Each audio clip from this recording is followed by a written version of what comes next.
Welcome back, folks. Today we're talking about disc brake conversion on CHUWENG and COBRA gas scooters. We have released already the 2015 redesign of the Scootr swing arms, which are 1 inch longer, which allow to accommodate the use of larger rear tires. These are the length of the factory Scootr R3 model, are already long, but they were cut slightly different for the caliper. So if you already have an R3, you only need to buy one swing arm. If you have any other model, you'd need to buy two, or we're actually probably going to be releasing a cut of the COBRA length swing arms, which are 1 inch shorter, so that you could run disc brakes on a COBRA without getting the longer swing arms. So then again, you'd only have to buy one swing arm. But our swing arms are thicker than factory and have alternative kickstand mounting positions. You can mount the kickstand back here in these two holes, and even use the additional hole to use the factory length kickstand. Or here on this model, we've mounted it in the factory position, but we've lengthened it to accommodate all of that. So both of these models have had the suspension jack, where we've moved the monoshock from this upper factory position to the lower position, which may not be available on a Rock. But today we're going to go ahead and get started on this one and doing the disc brake conversion, so you can see how easy it is.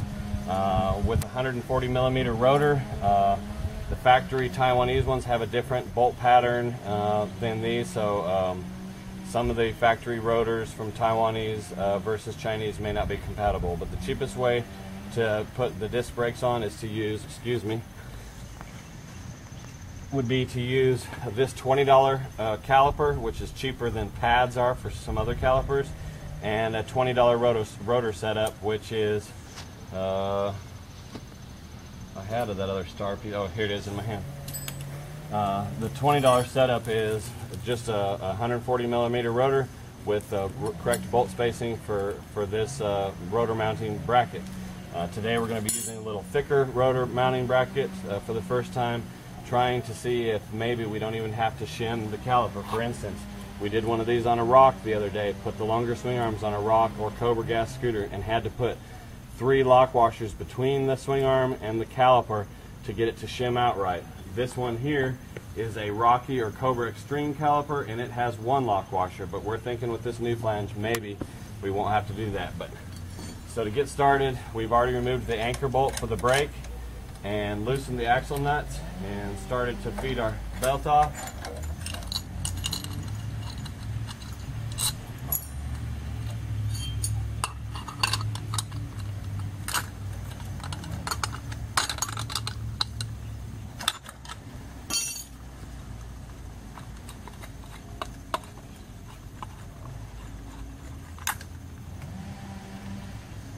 You'll want to use the exact same nuts and washers and so forth that were on before for your wheel spacing. If it worked before, it should work again.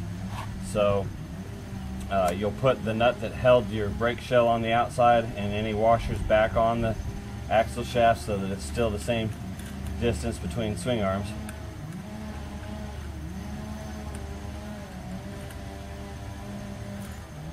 And these already are, we already have the longer swing arms installed, so the disc brake conversion is fairly simple. Taking the brake cable loose from the band style brakes. You also may find if your handlebars are up real high, you may have to run a new longer brake cable to make up the length. But we've got an extender here today, which we don't sell these. We just had a couple of them, and we used one the other night, and I think this is the last one to keep you from having to replace the whole brake cable. So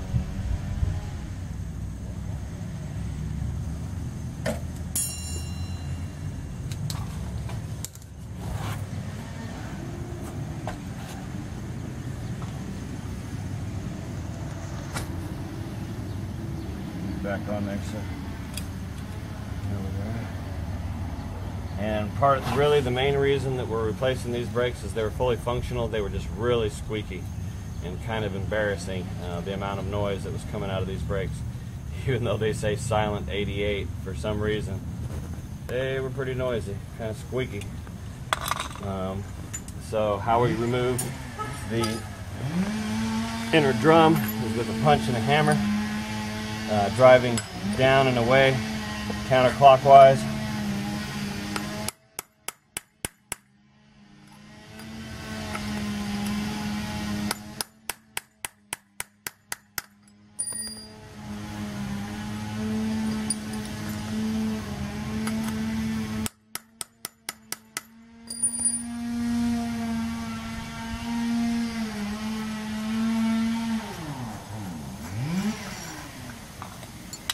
So there's the band brakes, inner drum and band brake removed.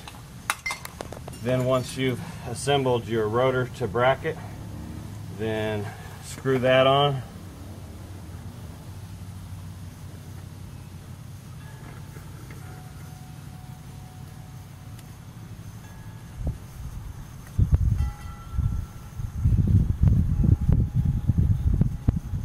And these will get tighter, of course, as you brake.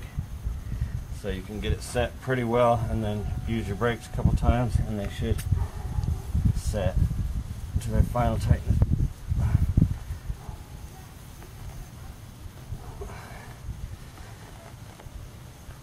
But you want to kind of get it on as far as you can so that you can set your caliper right.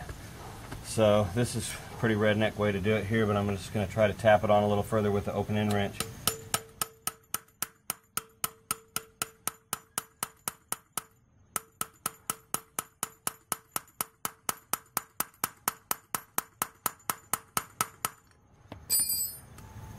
That's got to be pretty close there anyways. So now with the rotor mounted, make sure that your hardware is cinched up. I guess we didn't have a 15mm wrench here handy. We almost needed 2/17.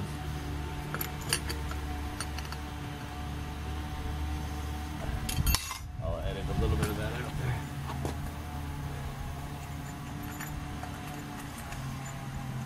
You may be wondering what all of this is here. We have this bike has the dual belt installation where once the primary belt breaks, all we do is cut the zip ties and put the other one around and don't have to push it home.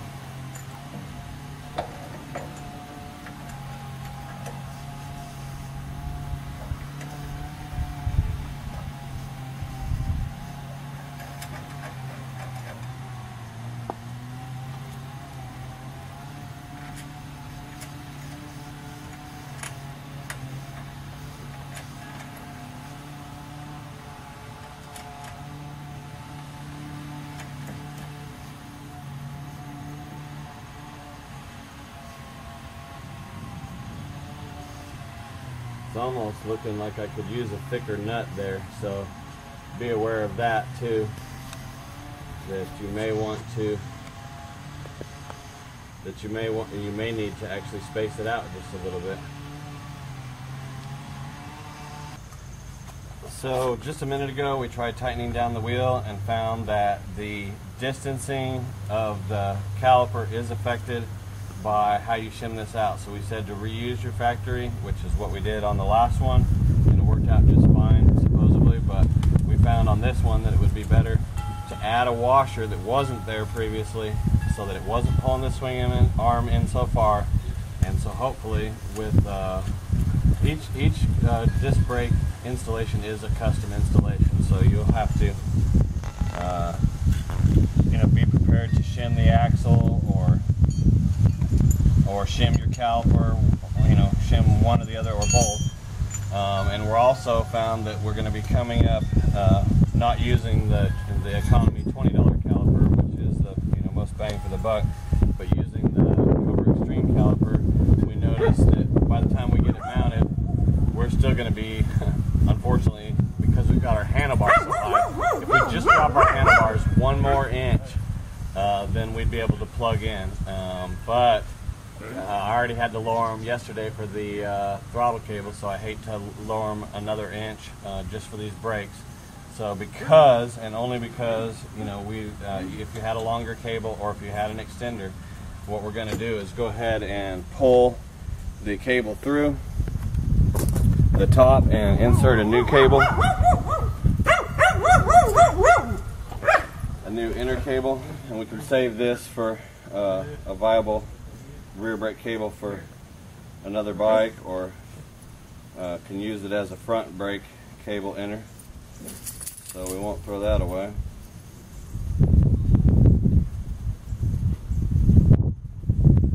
And then insert our longer new inner cable.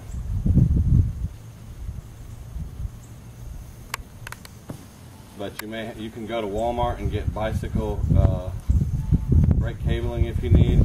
That's the cheapest way to make your own cables. We do sell sets, but they're the factory lengths. So at this time we're not offering, but we may have to start offering longer brake cables for custom bikes so that people can order pre-made cables. But the cheapest way is probably just to go buy the brake cables for bicycles from Walmart and then cut your length.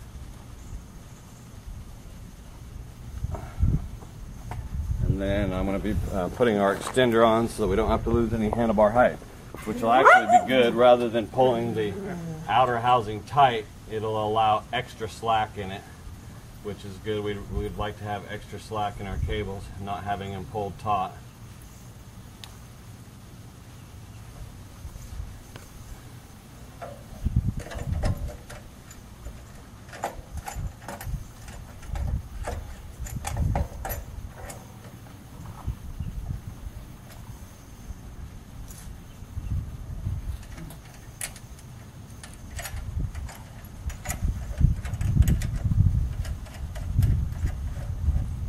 Much better with that washer in there.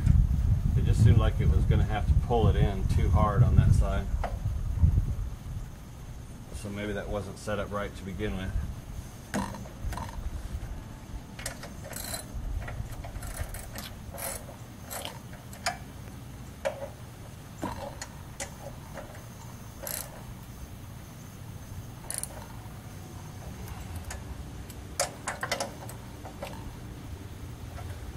Now that your wheel's set up back in there with your rotor already mounted,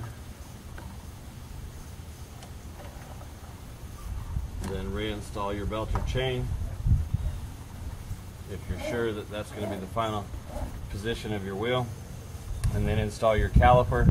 On this type of caliper, the first time we went to install one of these, we found that, like this one here, it would almost be a straight bolt up if we used this caliper. Almost. It's pretty close to where you could almost bolt it up and it would work.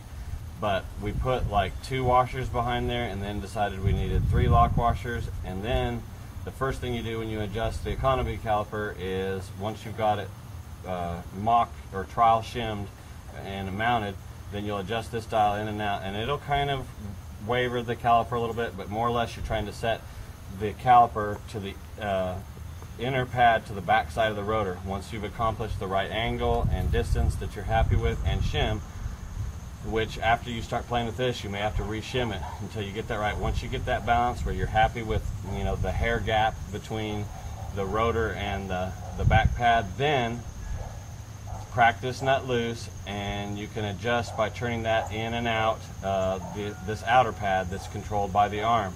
So what we usually do is turn it in gently till it stops, back it off about a half a turn, and then lock down that nut. And then a small amount of movement to that arm will create braking action there. So we'll have this is the main caliper that's available now, and we will have a variety of different calipers available in the future of different levels of quality and function. And so that's pretty much been it, and how you go about installing disc brakes to a scooter.